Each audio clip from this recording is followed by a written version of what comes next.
కాళేశ్వరం ప్రాజెక్టులో అవినీతిపై సిబిఐ దర్యాప్తు చేయాలంటూ రేవంత్ రెడ్డి ప్రభుత్వం కేంద్రానికి లేఖ రాసింది. ఇందుకు సంబంధించిన లేఖను కేంద్ర హోంశాఖకు పంపినట్లు తెలుస్తోంది. నీటిపారుదల శాఖ సీఎం ఆమోదం తీసుకుని రాష్ట్ర హోంశాఖ నుంచి కేంద్ర హోంశాఖకు లేఖ పంపినట్లుగా సమాచారం.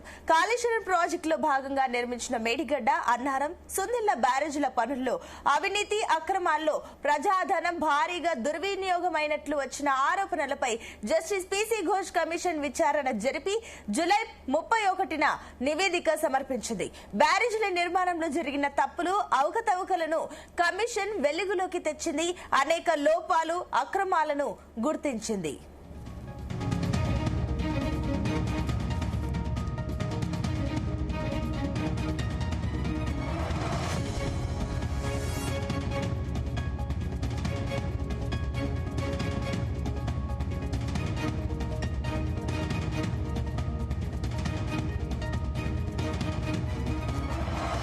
National dam safety authority NDSA కూడా దర్యాప్తు జరిపి మేడిగడ్డ బ్యారేజ్ వైఫల్యానికి ప్లానింగ్, డిజైన్, నాణ్యత తదితర కారణాలను పేర్కొంది. ఈ అంశాలపై మరింత లోతుగా దర్యాప్తు చేయాల్సిన అవసరాన్ని ఎన్డీఎస్ఏ న్యాయ విచారణ కమిషన్ రిపోర్టులు స్పష్టం చేశాయి. అంతేవిధంగా కేంద్ర రాష్ట్ర ప్రభుత్వాల భాగస్వామ్యం ఉన్నందున సిబిఐ దర్యాప్తు జరపాలని ప్రభుత్వం నిర్ణయించినట్లు లేఖలో తెలిపింది. ఇదే అంశానికి సంబంధించి మరిన్ని డీటెయిల్స్ మా చీఫ్ న్యూస్ కోఆర్డినేటర్ రాధాకృష్ణ అందిస్తారు. Radhakrishna, good morning. Good morning Sunitha.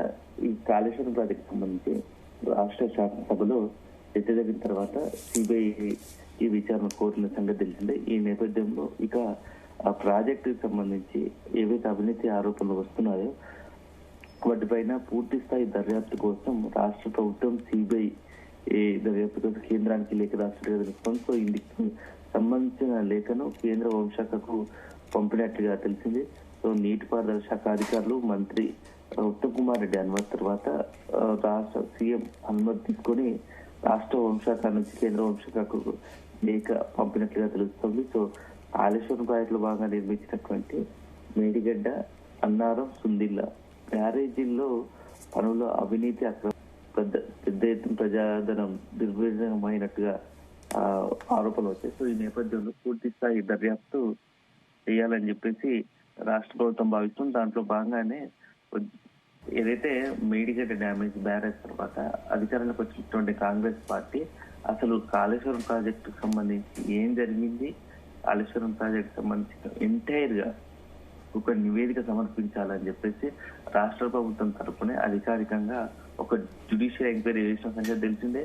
So 2024 మార్చిలో జ్యుడిషియల్ ఎంక్వైరీ చేసింది. దాదాపు దానికి జస్టిస్ పినాకిని ఆధ్వర్యంలో ఈ కమిషన్ దాదాపు సుమారు సంవత్సరాల కాలం పనిచేసి 100 మందికి పైగా అందరినీ కూడా 100 మందికి పైగా వ్యక్తులను విచారించింది. సో వారి నుంచి సాక్ష్యాలుగా లేకుంటే కమిషన్ అన్ని అంశాలను మనం విచారించి ఒక నివేదిక సిద్ధం చేసింది. దాదాపు 665 పేజీలతో ఒక సుదీర్ఘ నివేదిక తయారు చేసింది. దాంట్లో ప్రాజెక్ట్ సంబంధించి డిజైన్ లోపాలు, అసలు ప్రాజెక్టు ఎక్కడ కట్టాల్సింది, డిజైన్ లోపాలు ఒకటి, ప్రాజెక్ట్ రీడిజైన్ ఎందుకు చేయాల్సి వచ్చింది, అసలు ఎన్డీఎస్ఏ రిపోర్ట్ ఏమిచ్చింది, అదే సందర్భంలో సెంట్రల్ వాటర్ కమిటీ అసలు వాటర్ సోర్స్ సంబంధించి ఏం చెప్పింది, నీటి లభ్యత ఎక్కడ ఉంటుంది, మరి రాష్ట్ర అప్పుడు గతంలో బీఆర్ఎస్ ప్రభుత్వంలో బీఆర్ఎస్ కేసీఆర్ ముఖ్యమంత్రిగా ఉన్నప్పుడు ఎందుకు తుమ్మరెడ్డి నుంచి మేడిగడ్డకు మార్చాల్సి వచ్చింది, దానికి కారణం ఏంటి, మొత్తంగా కూడా కంప్లీట్ అంశాలతో కలుపుకొని అన్ని ఒక నివేదికను పొందుపరిచింది. సో ఆ నివేదిక పైన మొన్న ఆదివారం రోజు సుదీర్ఘంగా రాష్ట్ర శాసనసభలో చర్చించడం, తర్వాత సిబిఐ విచారణ కోసం జరిగిపోయింది. కేంద్రానికి లేఖ రాసింది. ఇక ఏ క్షణంలోనైనా సిబిఐ కూడా ఈ కాళేశ్వరం సంబంధించి విచారణ కోసం రంగంలోకి దిగే అవకాశం కనపడుతూ ఉంది. ఎందుకంటే మొత్తంగా కూడా రాష్ట్ర రాజకీయాలను ఈ యొక్క కాళేశ్వరం ప్రాజెక్టు సంబంధించి మొదటి నుంచి కూడా అనేక కొద్ది రోజులుగా కూడా రాష్ట్ర రాజకీయాలు కాళేశ్వరం ప్రాజెక్టు చుట్టూ తిరుగుతున్నాయని చెప్పవచ్చు. ఇది ఎప్పుడైతే తుది నివేదిక సిద్ధమైందో అప్పటి నుంచి మరింత దానికి కాళేశ్వరం ప్రాజెక్టు చుట్టూ చర్చలు బలపడతా వచ్చాయి. చర్చలు మరింత తీవ్రమయ్యాయని చెప్పవచ్చు. రాజకీయ పార్టీలకు సంబంధించి, అధికార ప్రతిపక్షాలకు సంబంధించి ఒకరిపై ఒకరు విమర్శలు, ఆరోపణలతో ఇక మొత్తం ఎంటైర్ కాళేశ్వరం ప్రాజెక్ట్ చుట్టే రాజకీయాలు జరిగాయి. ఇప్పుడు పీక్స్ పోయాయని చెప్పవచ్చు. సిబిఐ దర్యాప్తు కోర్టు రాష్ట్ర ప్రభుత్వం సంచలన నిర్ణయం తీసుకుంది. అసలు ఎవరు ఉన్నారు, ఎందుకంటే రాష్ట్ర ప్రభుత్వం ఆధీనంలో దర్యాప్తు సంస్థ ద్వారానే మొత్తంగా కాళేశ్వరం ప్రాజెక్టు విచారిస్తుండొచ్చు అని అనుకున్నారు. కానీ ఎవరు ఊహించినట్టుగా రేవంత్ సర్కార్ మాత్రం సిబిఐ విచారణ కోరడంతో ఒక్కసారిగా మొత్తంగా కూడా రాష్ట్ర రాజకీయాల్లో కలకలం జరిగింది. మరి ఈ యొక్క సిబిఐ విచారణలో ఎప్పుడు మొదలవుతుంది, ఎందుకంటే కేంద్ర హోంశాఖకు రాష్ట్ర ప్రభుత్వ లేఖ రాష్ట్ర నేపథ్యంలో మరి ఎప్పుడు రంగంలో దిక్కు మాత్రం చూడాలి. మొత్తానికి అయితే ఆసక్తికరంగా మారింది ఈ కాళేశ్వరం ప్రాజెక్టు విషయంలో సంబంధించి. సిబిఐ కనుక విచారణ మొదలు పెడితే ఏ అంశాల చుట్టూ తిరుగుతుంది, ఎవరెవరి మొత్తంగా కూడా ఎవరెవరిని విచారిస్తుంది, ఏ అంశాలను ఆధారంగా విచారిస్తుంది. సో ఎందుకంటే ఇప్పటికే జ్యుడిషియల్ సంబంధించి పినాకిని ఘోష్ ఇచ్చిన నివేదిక ఉంది, దాన్ని కూడా పరిగణలో తీసుకుంటుంది. సో మొత్తానికైతే అధికారులు, రాజకీయ నాయకులు అందరినీ కూడా పూర్తి స్థాయిలో విచారించే అవకాశం ఉంది.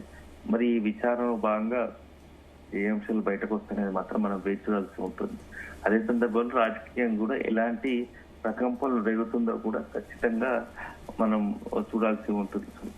అయితే రాధాకృష్ణ, మొన్నటి వరకు కూడా ఏదైతే ఇతరితర అంశాలు, ఫోన్ ట్యాపింగ్ కానీ ఇంకా ఇతర అంశాల పైన కూడా సిట్ ఆదేశించి ఎలాంటి చర్యలు తీసుకోలేదు, అలాగే పక్కన పెట్టేశారంటూ కూడా బీజేపీ నాయకుల నుంచి రెస్పాన్స్ వచ్చింది. కానీ ఇప్పుడు సిబిఐ విషయంలో కూడా ఆ రకంగా డిలే చేయకుండా వెంటనే ప్రభుత్వ అసెంబ్లీలో చెప్పిన వెంటనే కూడా లేఖ రాసి ఈ రకంగా కేంద్రానికి పంపించడం పైన అటు బీజేపీ ఏ రకంగా రెస్పాండ్ అవుతుంది? ప్రస్తుతానికి కూడా రాష్ట్ర ప్రభుత్వం తన పరిధిలోని ఏదైతే ఆరోపణలు వచ్చాయో వాటిపైన, ఎందుకంటే ఈ కాళేశ్వరం ప్రాజెక్టు సంబంధించి అనేకమైనటువంటి కేంద్ర సంస్థలు కూడా ఇన్వాల్వ్మెంట్ ఉంది. ఎందుకంటే సిడబ్ల్యూసి కావచ్చు, ఎందుకంటే కాళేశ్వరం ప్రాజెక్టు సంబంధించి అనుమతుల విషయం కావచ్చు, నీటి లభ్యత విషయం కావచ్చు, డ్యామ్ సేఫ్టీ అథారిటీకి సంబంధించిన ఇవన్నీ కూడా కొన్ని కేంద్ర సంస్థలు కూడా ఈ యొక్క ప్రాజెక్టుకు సంబంధించి అన్ని కూడా అందులో ఇన్వాల్వ్మెంట్ ఉన్నాయి. సో ఈ నేపథ్యంలో రాష్ట్ర దర్యాప్తు సంస్థ కన్నా కేంద్ర దర్యాప్తు సంస్థలే పూర్తి స్థాయి విచారణ చేస్తే బాగుంటుందనే ఉద్దేశంతోనే సిబిఐ విచారణకు రాష్ట్ర ప్రభుత్వం నిర్ణయించింది. అదే సందర్భంలో ఇందులో ఇప్పుడు అంటే గతంలో అనేక ప్రతి సందర్భం వచ్చినప్పుడల్లా ప్రస్తుతం రాష్ట్ర అధికార కేంద్రంలో బీజేపీ అధికారంలో ఉంది. ఇక్కడ ఉన్నటువంటి రాష్ట్రానికి సంబంధించినటువంటి బీజేపీ ఎమ్మెల్యేలు కావచ్చు, బీజేపీ ఎంపీలు కావచ్చు, కీలక నేతలు సైతం అవకాశం వచ్చినప్పుడల్లా ఈ కాళేశ్వరం ప్రాజెక్టుకు సంబంధించి మొత్తంగా కూడా సిబిఐ దర్యాప్తు జరపాలని డిమాండ్ చేస్తూ వచ్చారు. సో ఈ నేపథ్యంలో రేవంత్ సర్కార్ కూడా వ్యూహాత్మకంగానే సిబిఐ విచారణకు ఉన్నట్టుగా తెలుస్తోంది. అసెంబ్లీ సమావేశాలు నిర్ణయించినట్టుగానే వెంటనే అది ఆలస్యం చేయకుండానే తొందర నిర్ణయాలు తీసుకుంటున్నారు. సో దీనిలో భాగంగానే హోంశాఖకు లేఖ రాసినట్టుగా తెలుస్తోంది. కేంద్ర హోంశాఖ కూడా సిబిఐకి సంబంధించిన విచారణ సంబంధించి ఒక నిర్ణయం తీసుకునే అవకాశం కనపడుతుంది. వన్స్ కేంద్ర హోంశాఖ కూడా ఒక నిర్ణయం తీసుకుంటే మాత్రం వెంటనే సిబిఐ రంగంలోకి దిగి ఎంటైర్ కేసును పరిశీలించే అవకాశం కనబడుతూ వస్తుంది. Right Radhakrishna, thank you.